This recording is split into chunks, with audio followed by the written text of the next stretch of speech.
നിങ്ങൾ ഒരിക്കലും നീറ്റ് എഴുതരുത്. ഞാനീ പറയാൻ പോകുന്ന 3 പോയിന്റ് കണ്ടിട്ട് 4-5 ദിവസം നല്ലപോലെ ചിന്തിച്ചിട്ട് തീരുമാനം എടുക്കാം. 1, ഞാൻ ഒരിക്കലും നീറ്റ് എഴുതേണ്ടെന്ന് തീരുമാനിച്ച എന്തിനാണ്? ഇന്ന് കുറച്ച് നാൾ കഴിഞ്ഞ് നീറ്റ് പരീക്ഷയാണ്. എവിടെ നോക്കിയാൽ നീറ്റ്, യൂട്യൂബ്, TV അങ്ങനെ. എന്നിട്ട് ഞാൻ എക്സാമിനറുകാരുടെ ക്രാഷ് കോഴ്സ് മേടിച്ചു. 10 കിലോയുടെ 3-4 ബുക്കും കിട്ടി. ശരി, പഠിക്കാൻ തുടങ്ങാം. ഇനി നടക്കാൻ പോകുന്നതാണ് എൻ്റെ ലൈഫ് മാറ്റിമറിച്ച്. എക്സാമിനറുകാരെ എല്ലാം സെറ്റാക്കി, time table, notes, class, test, അങ്ങനെ എല്ലാം. ഞാൻ അവരുടെ ക്ലാസ്സും തുറന്നു ഫിസിക്സിന്റെ പ്രോബ്ലം ചെയ്യാൻ ബുക്കും പേനയെല്ലാം എടുത്ത് അവിടെ ഇരുന്നു.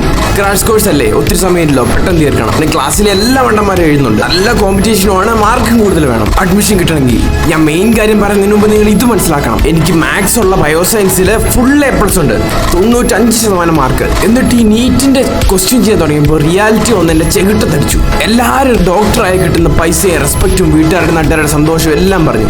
ഇതാരും പറഞ്ഞില്ല. അപ്പോഴാണ് എനിക്ക് വലിയൊരു ഡേഞ്ചറസ് ആയ കാര്യം മനസ്സിലായത്. പൈസ ഉണ്ടാക്കാൻ വേണ്ടി മാത്രം നിങ്ങൾ നീറ്റ് പഠിച്ച് ഡോക്ടറാകാൻ വേണ്ടി നോക്കിയാ ഒന്നെങ്കിൽ നിങ്ങൾക്ക് വട്ടാവും, ഇല്ലെങ്കിൽ നിങ്ങൾ ആരെങ്കിലും കൊല്ലും.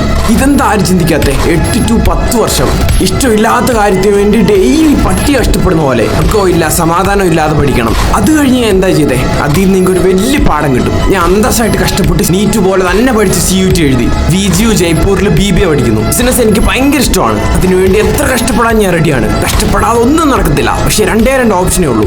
ഇഷ്ടപ്പെട്ട് കഷ്ടപ്പെടണോ അതോ കഷ്ടപ്പെട്ട് കഷ്ടപ്പെടണോ? ഈ 3ാമത്തെ കാര്യമാണ് നിങ്ങളുടെ ലൈഫ് മാറ്റിമറിക്കാൻ പോകുന്നത്.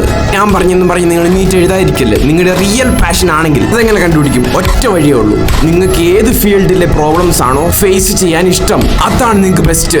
ബാക്കിയുള്ളവർ പറയുന്നത് കേൾക്കരുത്. ഒറ്റയ്ക്കിരുന്ന് ജേർണൽ ചെയ്തോ മെഡിറ്റേറ്റ് ചെയ്തോ മണിക്കൂർ കണക്കിന് ചിന്തിക്കുക. സോഷ്യൽ മീഡിയ ഒന്നും നോക്കരുത്. നിങ്ങളുടെ ലൈഫിന് അത്രയും വില കൽപ്പിക്കുക. ലാസ്റ്റ് മെയിൻ സ്റ്റെപ്പ്, നിങ്ങളെ പുച്ഛിച്ചവരുടെ എല്ലാം മോന്തയ്ക്ക് കാർക്കിച്ച് തുപ്പിക്കൊണ്ട് ഏത് മണ്ടനും ലൈഫ് തലകുത്തനെ മാറ്റാം. 30 ദിവസത്തെ ഈ ഒറ്റ വീഡിയോ മാത്രം കണ്ടാൽ മതി.